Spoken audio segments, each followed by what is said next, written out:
Sometimes things get sketchy when you need to access certain things. Let's go ahead and cover this in this video so you guys know how to be safe.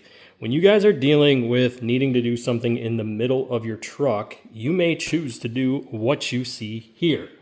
Obviously, this truck is sitting at a pretty severe angle. I am using my ramps that I have used for many, many years. I know they're in good shape because I keep checking them to make sure they don't crack. But what I've done is I've driven this vehicle up on one side to give me more access for my rocker panel. Now, we've already done some videos, guys. I wanted to show you the finished look here. This rocker panel had flake scale rust and no protection on it. So we got basically everything cleaned up. We blasted it with bed liner and then we color coded it to match the paint.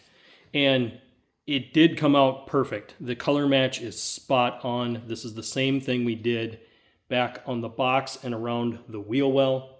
So I really do like how this is coming together. Now, the next video or so, we are going to be getting our new running boards mounted up. Our old ones came off. I showed you guys how bad those were, so we're not going to be too concerned about that. Let's talk about what happens when we do sketchy things like this. First of all, let's talk about the physics. Number one, you're shifting weight to the driver's side. You're putting an uneven pressure on that ramp right there, on the edge of that ramp.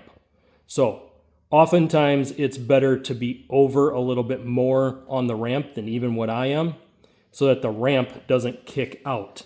Because this is something that can happen to you, is that your ramp will kick out from underneath the vehicle when you have it in this position, because the weight is shifting so much. The other way to tell is to come over here and look at this side and check how much pressure you're putting on the tires. Again, it's all a matter of how much you're doing this, how much the lean is, and how much access you need. You might do a trick like this if you were pulling a fuel pump, or if you needed to get a transfer case out or a transmission. You may choose to go from one side of the vehicle and lift it up to give you more access to slide those components out.